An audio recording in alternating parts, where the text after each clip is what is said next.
So it's a real pleasure to have you all here with us today. If it's your first time you've joined one of our webinars, then it's great to have you with us, and I hope you find the event useful.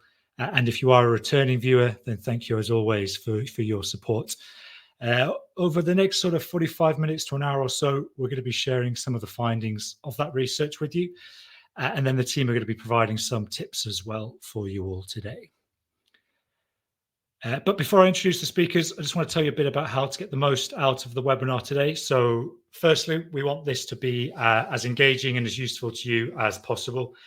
So we'd encourage you to use the chat feature for saying hello, asking any questions you have, and just putting in any general points.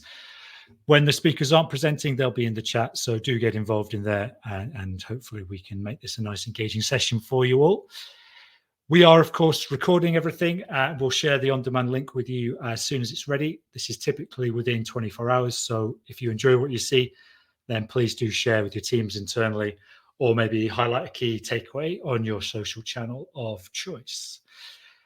As well as the chat, we want to hear what you think, so please participate. We have a couple of audience polls at various stages today, and an end of webinar survey, which will appear on your screen when we're done today. So please do share your thoughts and feedback with us.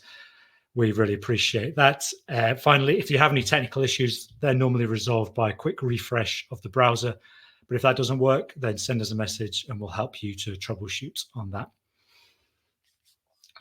So the format for today will include 3 mini presentations of some of the key points from the research, and then we'll also stop for a couple of Q&A breaks. So please do send in those questions as and when they come to mind, and we'll address them at various stages during the webinar today. So today we welcome back Torsten and Sarah, and welcome Alex for the first time. So Torsten is our email marketing manager, and we'll be starting the webinar in just a few minutes with some of the findings around email. He'll then hand things over to Alex, who is here to discuss Google Ads. We'll then pause for our first short Q&A before Sarah introduces a new section to the research this year that is all about artificial intelligence in marketing. I'm sure everyone has some interesting points on this, so really looking forward to that conversation a little later in the hour. As I mentioned, as well as going through the findings of the research in these 3 areas, we'll also be sharing some ideas for optimizing those activities as well. Some of the things we discuss might be new to you, some you might be familiar with, but hopefully we'll get everyone here to leave today with at least one new idea for them to try for themselves. Before we hand over to Torsten, though, I just wanted to introduce the survey in case you aren't familiar with it. So the State of Scientific Marketing Industry Survey has compiled feedback from over 100 marketing professionals in science. Our objective is to identify the latest trends and challenges faced by those marketers. This is the 5th edition of the report. We hope it will offer some valuable insights into the landscape of scientific marketing, help you to plan and strategize for the year ahead. In last year's report, the industry focus on SEO, trade shows, email marketing were all highlighted. This year, unsurprisingly, AI tools have emerged as a significant player. The AZO team has delved into how marketers are leveraging artificial intelligence to assist and streamline their tasks. And although we don't quite consider ourselves AI experts just yet, we have been experimenting with a lot of the tools that I'm sure you are familiar with, and others that maybe you're not, and we'll chat a little bit about those in Sarah's section a little later on.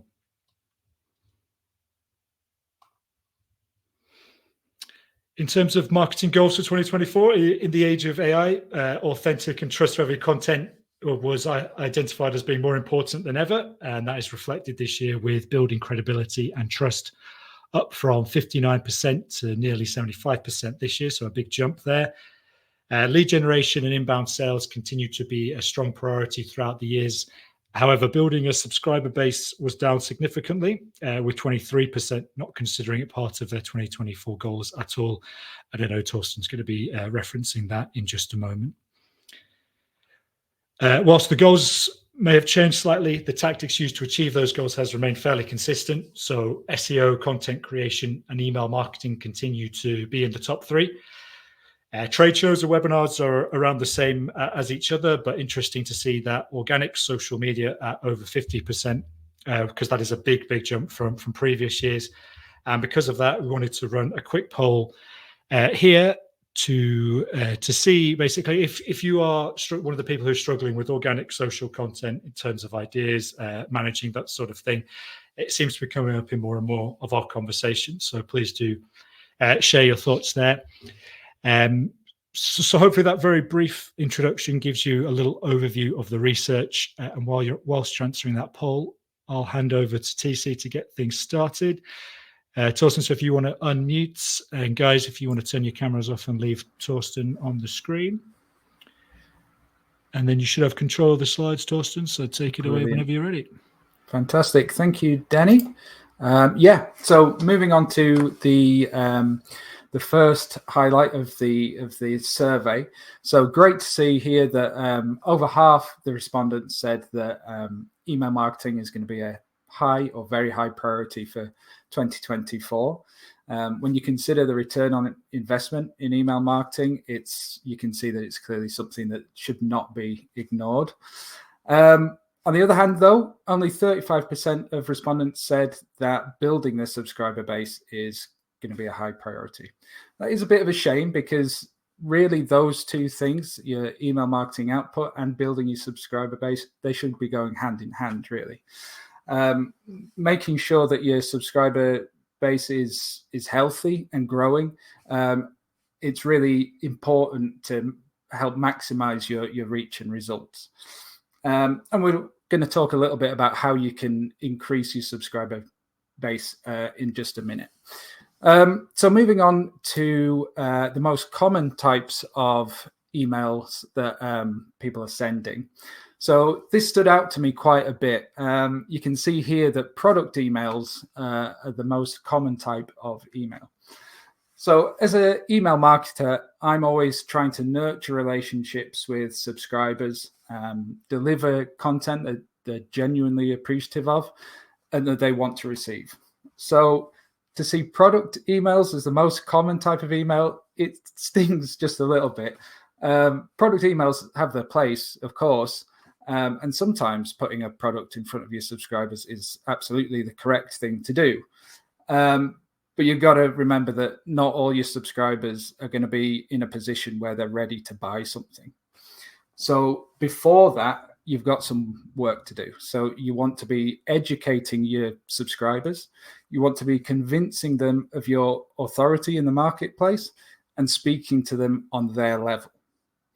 To do that, you can provide content that's higher up the sales funnel, and educate them with things like ebooks, white papers, app notes, general thought leadership, and things like that. Generally, I would say that about 50 to 60% of your email output should be educational, and then only around 20 to 30% should be product focused, and the rest you can make up with company updates and announcements and things like that. So moving on to the frequency of your email sends. Great to see that a good number of people are sending out emails on a weekly or monthly basis. Setting a schedule and sticking to it is one of the most fundamental things you can do when conducting your email marketing. While there's no ideal frequency, it's going to vary from company to company, but being consistent is going to go a long way. So then just a quick note about email open rates. This looks pretty standard for what we'd expect to see. We usually expect to see about 15 to 25% open rate. And that's pretty standard across the board, regardless of industry generally. If it's more than that, absolutely great. You're doing a good job. If it's less than 15%, you may need to check the health of your subscriber list. Maybe make sure that you're removing email addresses that are consistently bouncing. And then also you maybe need to take stock of the content that you're sending your subscribers. If they're not engaging with it, if they're not opening your emails, maybe you need to change something about what you're sending them.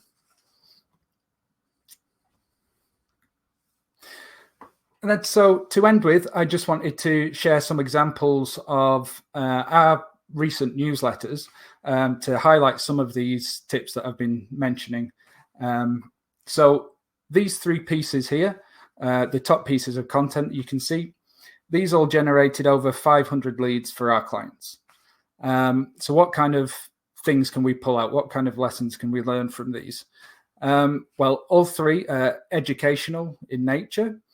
They're telling our subscribers that these companies have something to teach them, and in 2 of them, they're ebooks, and the other one gives a broad overview of a certain application and theory there. So we can also see that they're not afraid to use the word free. The one in the middle there uses it in the title. And then the one on the left we used in the subject line. I know that some people might think that the word free is a bit spammy and a bit corny, but it's demonstrated time and time again that it has a real emotional impact on subscribers and that it works. So if you've got ebooks and content like that you can share with them, using free should do well for you. And then finally, just to say that we've collated a lot of useful tips in our email marketing ebook that you can download. We did a load of analysis on our own email output to identify strong subject lines, best performing content, and stuff like that. I believe you can find this in the resources section, but yeah, definitely recommend you checking that out. Thank you. Yeah, nice plug, TC. There is an email marketing guide in the resources section that's available to download from the handouts, which I think you should find on the left-hand side of your screen, if I've set it up properly, and you can download that at any stage today. TC, I had a couple of questions, but I just wanted to pick up on one thing you just mentioned there that I didn't take note of last time. Emails that are consistently bouncing. So how often should people be checking these lists, and how often should they be cleaning the list to make sure that it's staying as up to date as possible? Yeah, depending on which service you use. I mean, I think a lot of email marketing platforms, there'll be some kind of automated service that will do that. If not, then it needs to. I mean, I recommend doing it as often as you possibly can, but yeah, at least once a year. Yeah. Sounds like a job that I'm sure AI will be doing at some stage. So if not already, yeah. And like I say, there's lots of platforms provide help in doing that kind of thing. Perfect. What about email personalization? Mm-hmm. What are your thoughts on that? How important is it? Do you have any tips for personalizing emails, etc.? Yeah, I mean, personalizing emails is one of the kind of cornerstones of email marketing. And it's very broad. So I mean, it varies from just using the name of your subscriber in your emails all the way to completely tailoring a whole email just for one type of subscriber. Obviously, you'd need to be doing that with an automated process, but finding some way that you can tailor the content that you're sending to subscribers based on their interests. So if you can segment your audiences based on their industry or job role, or if you're able to keep track of their interest, great, and send emails based on those things, you're going to see huge boosts to your results. And then with subject lines, so in that presentation, then you just mentioned about using the word free, which I found interesting because I've always thought that using free in a subject line, for example, can sort of alert the spam filters, etc. Mm-hmm. Would you recommend using it in subject lines as well, or just within the copy of the actual email itself? I mean, you're absolutely right. I think it did used to play a part in triggering spam filters. It's not the case anymore. And like I say, the word free has a real emotional impact, and it works. And yeah, I'm not 100% sure on what changed in spam filters, but it has been noted that it's no longer triggering those.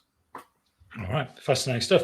Cheers, Torsten. For now, we'll bring you back for the Q&A in just a moment. So, Alex, if you want to come back on the stage and we can get you started, just make sure you've got control of the slides. Yeah. Perfect. Just before you get started, Torsten, there's a couple of questions in the chat about various emails things. So Lucia, Sylvia, will go through those in the chat whilst Alex is presenting. Okay. Cool. Okay, so I'll start with some of the results that we saw from our survey, which was that 36% of respondents said that their advertising budget allocation for paid search had either increased or vastly increased in 2023. And 38% of respondents also said that paid search is either a high or very high priority for the coming year, 2024. So with that in mind, we just wanted to give a few tips on setting up Google Ads, measuring performance, and any tweaks you can make to keep them going well. So you have to have, from the very start, a very good handle on the URL you want to direct to, because from there you tailor the whole ad around that. So once you have your URL, you then have to look at the keywords that you want to be bidding on. So there's lots of, keyword search tools out there. There's proprietary ones within Google. You could go on SEMrush, etc., etc. So it's important to both look at the relevance of a keyword and the search volume, because there's no point having a keyword that's incredibly relevant if no one has searched for it in the past 10 years. So an easy way just to quickly look at relevance is open up incognito mode if you're on Chrome or the equivalent on any web browser, and type your keyword into a search engine. And if the results that come up are relevant to whatever you sell or whatever you research, then yeah, that's potentially a good option for a keyword. But for example, if you're a stainless steel company, you search stainless steel and a bunch of pots and pans come up, potentially avoid that and instead go for more technical terms. So you have to strike a nice balance between relevance and keyword volume. But there's also, it's important to consider the intent of a keyword. So broadly, we separate keywords into 3 types, which is commercial, informational, and transactional, which you'll be able to see on the right of the slide. And depending on your aim with an ad, you may want to focus on one over the other, but you should still aim to include a mix of all within an ad, because we found that's the best practice for performance. Because it's all well and good. Let's say you have an ad and you're trying to drive sales. If you have an ad that's entirely transactional, it can be hard for a user to see the benefit within your product. So you want to have a mix of commercial and informational, so people who are curious about your product but may not know it specifically are still coming in. So anyway, once you have your keywords set up and you have your keyword list sorted, you then have to look into crafting the ad itself. So here we have an example of a sort of a dummy mock semiconductor ad that we worked up.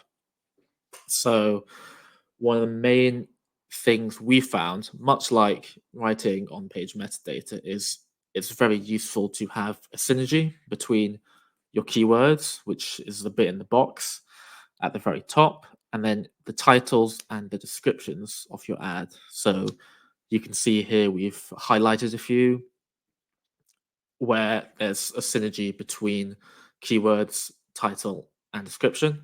So Google tends to look upon this favorably, and there's even ways to enhance this. You can try and emulate that within the site links, which is an element of an ad, and that can help boost performance further. A few pitfalls here are, much like writing on-page metadata, there's a lot of overlap in best principles, is that you need to ensure you're still getting the point and the attraction of whatever you're trying to promote across. So you don't want to be seen as, keyword stuffing, just throwing out keywords for the sake of it to attract people. You still have to, get across your main points and your main draws of your company or your product. And keep in mind as well that Google also implements character limits. So for a title, which is in this example, semiconductor wafer analysis, they have a 30 character limit, and the descriptions, which is a bit below that, click here to learn about the solutions available, ... They have a 90 character limit. So it's important that you try to include keywords, but not at the risk of making an unclear or borderline nonsensical ad. So much like everything, it's about finding the nice balance between drawing someone in, but still allowing the Google algorithm to recognize your content. So once you have the ad up, you might be thinking, but how do I measure, the return on my investment? And there are a few ways to do this. Google, as you can see from the screenshot here, it does provide some basic stats, impressions, click-through rate, clicks. And I think these are great stats to see how your ad is doing. But ultimately, if you're trying to, say, drive sales leads, which I'm sure many of you will be, you'll want to have conversions set up so you can see, okay, John from Indiana has clicked on my ad, liked what they've seen, and then decided to request a quote through a form. So you can set these conversions up within Google Ads itself, but our recommendation would be to set them up within your analytics platform. Most commonly, that would be GA4, Google Analytics 4, but we also have clients who use Adobe and various others. It's most important to set it up there and then import it into Google Ads. And that way you have much better visibility on how your ad is doing, and you'll be able to track what sales leads came from ads. And that gives you a good barometer of how everything's doing. I will say that with ads, patience is a key factor, because whenever you make any edits to an ad, if Google classifies them as a big edit, which is something like changing the keywords, changing the locations you're targeting, what it will do is it will re-optimize the ad entirely. And obviously this is great because you're getting sort of the most bang for your buck in that sense. But this optimization process does take around 2 to 4 weeks. Google says 2 to 4 weeks. In my experience, it's more like 3 to 4 weeks to fully kind of set in. So the risk you run if you make loads of changes wholesale all the time is you never have a settled ad, so it's never fully optimized, and a lot of your data is, well, not useless, but it's not as good as it could be. So you have to have patience when you make a change to see how that bears out. And I appreciate this is hard because obviously you are at the end of the day spending money on an ad, but in the long run, to get the best possible results, this is definitely the best practice. However, that doesn't mean there aren't other little tweaks you can make within Google Ads to keep your ads well optimized and just up to date. There are image elements of ads, there are site links, there's verbiage. So I would recommend checking, if you can, at least bi-weekly, if not at least monthly, to one, ensure nothing within your ad is broken. Google will send you emails, for example, if a link is broken and your ad is disapproved.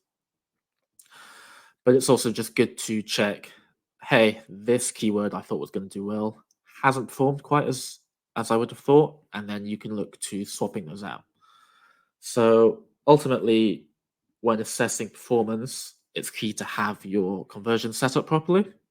It's key to be patient, and it's key to not just set and forget. It's definitely very important to keep an eye on your ads.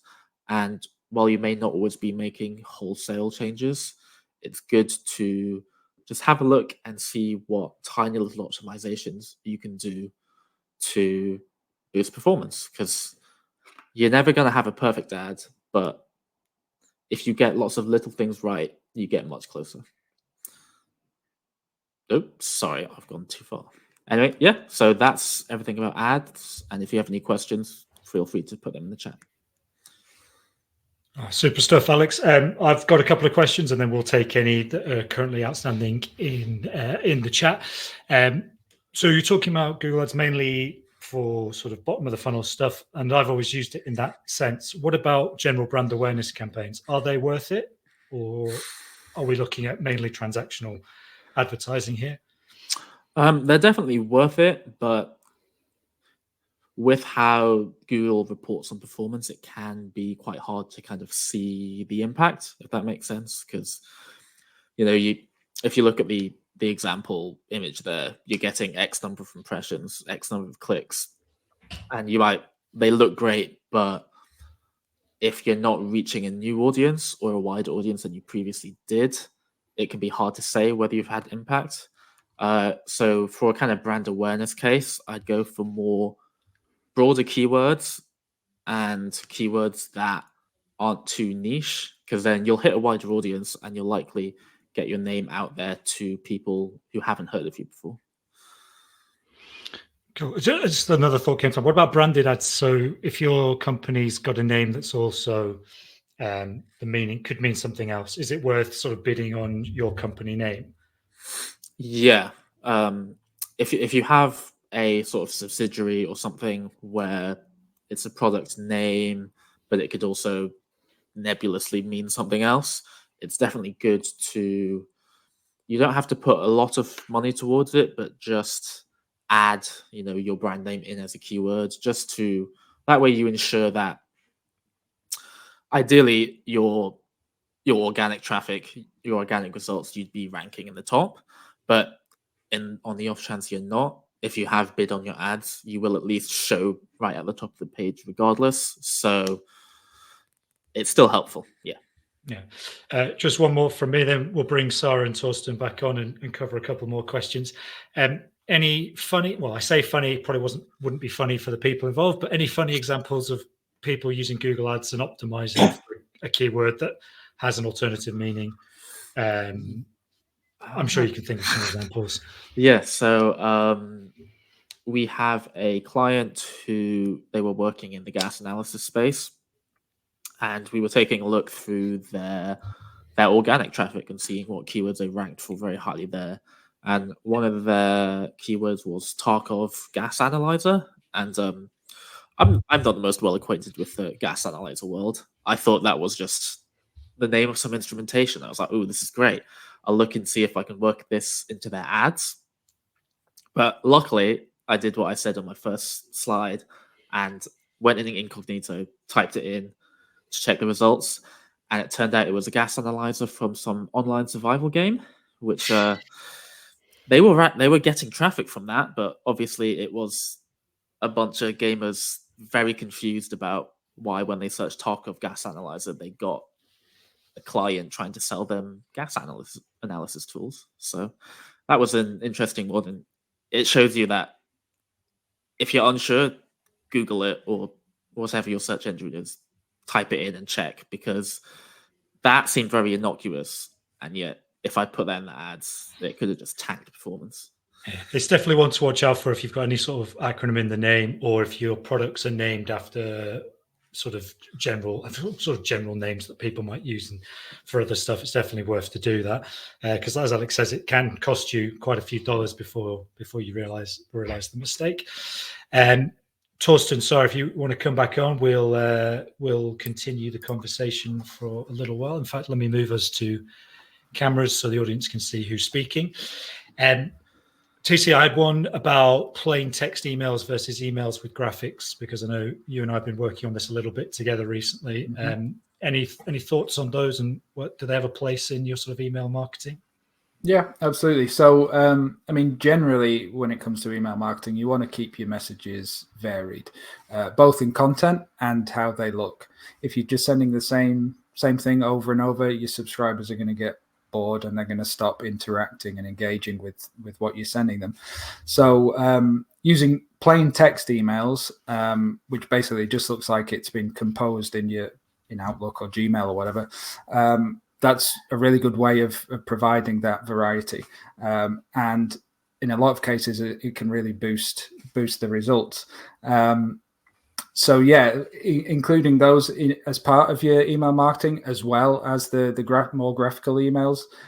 Yeah, that's a really good and effective way to go about it.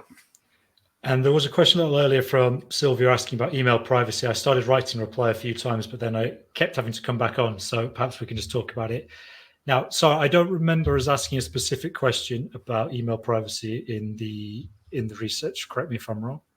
No, I don't think so. I think the only metric that it's currently being affected is open rates, because Mac and iOS users won't track it. Is that correct, Torsten? Sorry. So in regards to privacy, we're talking about GDPR.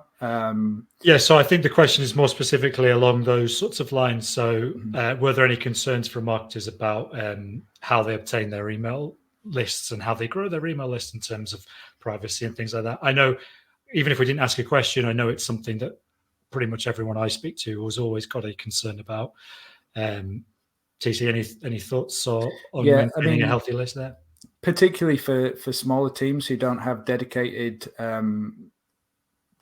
teams to look at these privacy things, it can be, for a marketer, it can, I imagine, be quite overwhelming if you just want to conduct your email marketing and you're worrying about these privacy concerns. But I mean, without putting myself in a legal hole here, if you've got your GDPR and other similar policies in place, I think you should be okay as long as when you're collecting data from your subscribers, you're telling them why you're collecting it, what you're collecting, etc. Yeah, absolutely.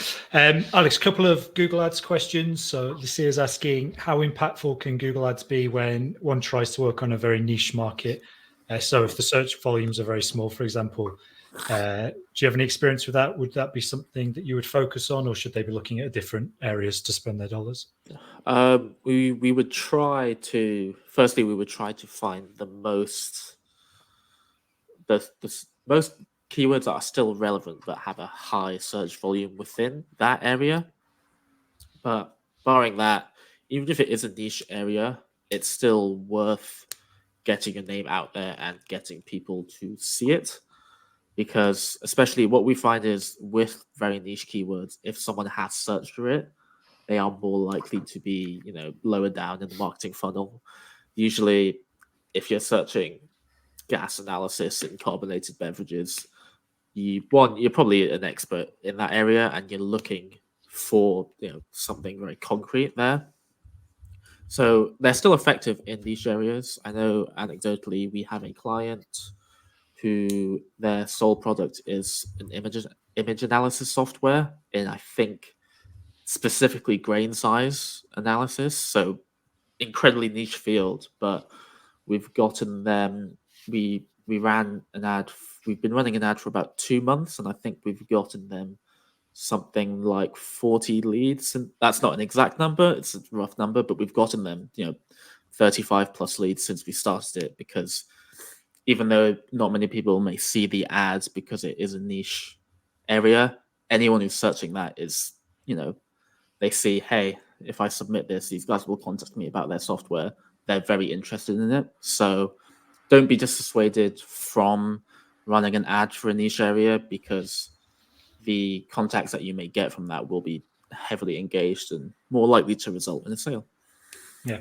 And if Lucia or anyone else listening is interested in having a Google Ads audit, either write something in the chat, or when we send the on-demand email tomorrow, just reply to that and we'll follow up with you. We'll put some contact details in the chat towards the end of the webinar as well.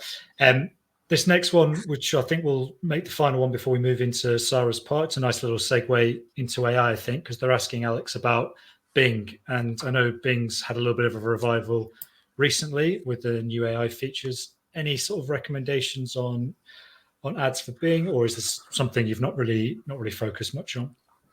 I wouldn't have any Bing specific recommendations, but by and large, sort of the Google and Microsoft algorithms work relatively similarly. So if you apply best practices across sort of any advertising platform, you should still see good performance. But that's definitely something we can look into because it is a growing area and people are asking more and more about it.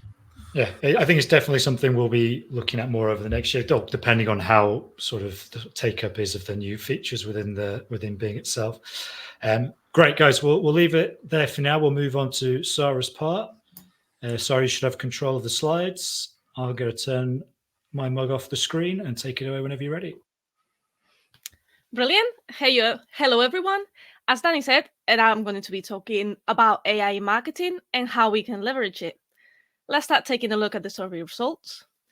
The first question was, which AI platform have you used at work? And it's good to see over 2/3 of respondents are familiar with at least one, ChatGPT. Interesting to note, 13% of marketers haven't used any AI tool. I'll be fascinated to know why. If you're one of the people that haven't used any AI tools in marketing yet, please leave it in the comments. I'd be very interested to know your thoughts. Then we can see other AI platforms that I had never heard about. Very interesting, personally, having a look at some of these when I was working on this presentation. When asked what they've used AI for, responses were well spread between generating content, repurposing the content, and finding information. We'd like to run a poll and find out how many of you have found ChatGPT useful on your day-to-day tasks. The poll should be launching now. Take your time. So, right, this part was especially interesting to work on. When asked to provide an estimate of hours a week saved using AI, the majority said they saved between 4 and 8 hours. However, the answers were very varied. And I wanted to take a deeper look and try and find a correlation between how often our respondents use AI and how much time they were saving. However, I could not find a strong correlation. This means that using AI more often does not necessarily mean that you will save more time. It suggests a strategic approach to these tools might be the way to go.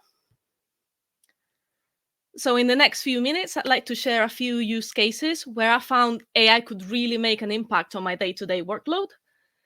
I like to preface by saying AI is not a replacement for unique and genuine experience and knowledge. And you will see in all of these examples, the starting point is our own handcrafted content.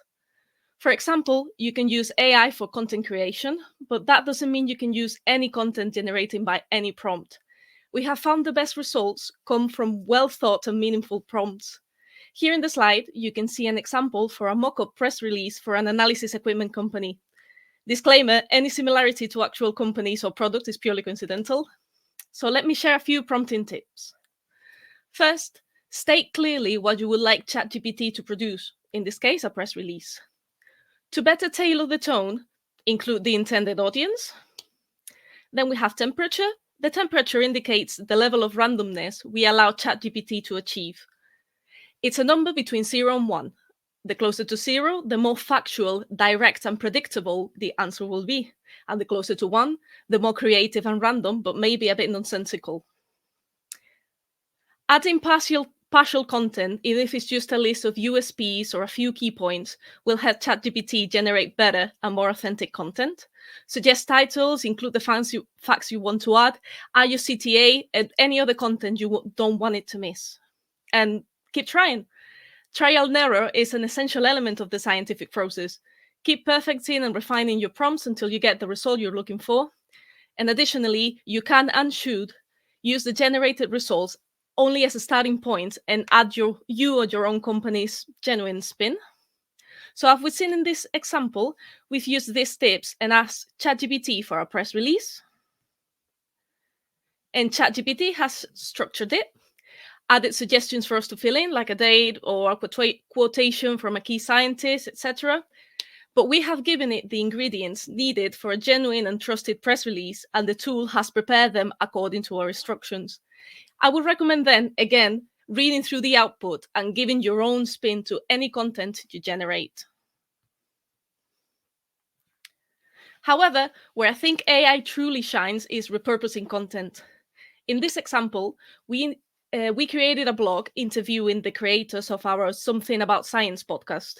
To repurpose it into a social media post, we just politely ask ChatGPT to check the link and write a post about it with a few directions, again, like temperature and CTA. You can see the results on the slide.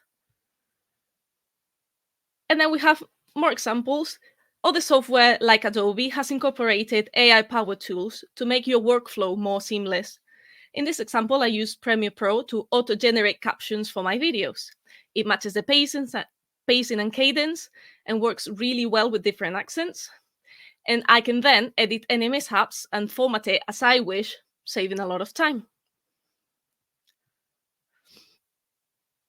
Opus is another tool we use, and I personally recommend, where you can upload your long format videos, those videos you spend a lot of time, a lot of love into creating. In this case, like an hour-long interview with our CEO. Choose the clip length and preferred style, and it will generate a small video snippets that we can then embed on blogs or share on social media, all captioned and formatted for you. And here are the results. If you have followed us for a while, you know how much we bang on about repurposing your videos and sharing them everywhere. Well, with Opus, you have no excuses to not give it a go. In conclusion, AI is not a replacement for genuine human experience, but it can leverage processes to remove some of the boring, mundane tasks from your desk. Again, you get the most unique and genuine results when you input unique and genuine content. All the time you will save on repetitive tasks, you can then dedicate to creative tasks, which is where marketing really shines. I hope these examples have given you some ideas on how to optimize your workflow. And if you have any other recommendations or questions, please leave them in the chat box and I'll be more than happy to check them out. We're all learning here. Thanks, Sarah. All great stuff there. And the Opus one is really interesting, isn't it? So I think with a lot of these new AI tools, and there will be loads of new ones over the next year, they start off at a place where they're cool, they're interesting, they sort of get your interest, but then you actually use them, they don't quite do what you want them to do. They can be a bit frustrating. You might sort of forget about them and that's it, which is certainly my experience with Opus. But I know then a lot of our other team, Jal, Will, etc., yourself, stuck with it and sort of, and it's got to a point now where it actually does what we wanted it to do, which I think is going to be a recurring theme across a lot of these yes, tools. Definitely. Yeah, Adobe has also improved. I've noticed that they've started working okay with mostly North American English accent, and then slowly has been improving to accommodate, to understand other various different accents, and I think that's just great and a great time saver. So yeah, you can tell that AI is just constantly changing, and all the AI-powered tools will constantly get optimized, especially in the coming years. Yeah, and it's for those laborious tasks like scoping through a transcript or find me a key point to highlight here, or subtitles or things like that, where it really, really shines. I'm going to bring everyone else, Torsten and Alex, if you want to rejoin, and we'll move into some, we'll focus Q&A on AI to start with, but then we'll move into some more general stuff in just a minute. So yeah, just on that, sorry. Yeah, the subtitles, I'm looking at something at the moment where we can take webinar, live webinar feed, and hopefully it would come across in different languages. So we'd have Spanish, Danny, and Spanish. Well, obviously you already are Spanish, Sarah, but your English being translated in real time. I know that might be a bit far away at the moment, but there's certainly things like that, which we'll be looking at in the future. Anything else that you're excited to see might come up in the next sort of 6 to 12 months? I'm excited to see data analysis because I know Power BI. I use Power BI to create this survey and the results, and it did suggest ask your data question. But when I asked it the basic question of how often are people using AI, it couldn't understand it. It couldn't come up with a question. I'm wondering if by next year, when I work on the next edition of this survey, I wonder if it will be able to answer the question for me. Yeah, a good point again in the chat, which I had exactly the same thought the other day. The temperature suggestion is really useful, so thank you, Sarah, for that. I had literally no idea what that was until you showed me in the practice session, and I'm obviously not the only one.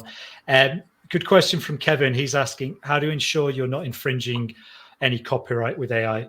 So ChatGPT, other sort of models like this, they're obviously based on publicly available content. And there is a concern, I think, a wide concern that that's going to be infringing on copyright. My thoughts on this are, you're absolutely right, which is why we don't use it specifically for creating anything new.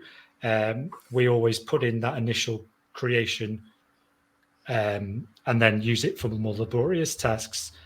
So any thoughts? I know you were talking a bit about that during the presentation. Yeah, it's a fine line that I'm trying to tread. It's the large language models are based on a finite set of data that, of course, is publicly available to then try and replicate how language works. My issues with copyright would start when I input, please write a text as if you were Stephen King. That is, to me, that is a flagrant violation of copyright. However, if I just give you a blog that I've taken the time interviewing the speakers, I've taken the time writing, I've taken the time elaborating, and then I ask you to repurpose it or to use it to generate a different set of content, that is my own very content, and that is not infringing any copyright issues. It just takes the way we speak and the way we write to create something similar. Yeah, it's an interesting one, and yeah, we're definitely be on the side of caution with this. One of the things we've actually been created recently was our own sort of version of ChatGPT. I'm going to put the link in the chat now. AZoScience.com, which is essentially it's been taught and learnt off all AZoNetwork content. So across our 12 sites, all of that content's either been created by our team or paid for content, and that's what's taught that model how to work. So that's how we've sort of overcome that issue. But it's definitely something that we'll continue to be taking a close look at, and we will report back as and when we have new thoughts on this. I'd just like to add, it'd be interesting to see in the future if companies would create their own version of a large language model with the content they've created and they've owned. So AI would just be a way of getting your question answered faster without having to steal anything anywhere. You create your own closed large LLM, and then you can start serving your users better from that. That's a good point. This segues very nicely into what I was going to ask next, which was about website sort of navigation, how AI will enhance that. Building your own sort of large language model based on your own content is one thing. Any other thoughts about general navigation of websites? Maybe Torsten first, and then we'll come back to you, Sarah. Yeah, I mean, I think tools like ChatGPT are really just kind of the beginning of. I mean, I personally, I hesitate to call it AI because I think the more you know about it, the less intelligent it seems. So I always try to encourage people to call it an LLM. So because I think the term AI, it's cool, Torsten. That's what all the cool people call it. Yeah. But yeah, no, I think it's got just a huge amount of applications that it can be used. So as I say, ChatGPT is just kind of the beginning of it. But yeah, when you apply it to things like websites and improving the user experience, tailoring the web experience to each individual user, it's got some really fascinating applications that we're going to see in the next couple of years. Perfect. Just a few more questions to get through, and then we'll wrap things up. Sorry, in terms of keeping up to date with AI, any resources, tips, ideas about the best ways? I know testing things out and sticking with them is obviously one thing we suggest. Any other thoughts? Search for if your tools that you're currently using have AI-powered tools. This just reminded me that I learned that Canva has released a bunch of AI tools recently, and Canva is a tool I use every day and hadn't noticed. And then I can do what I used to not do before much faster.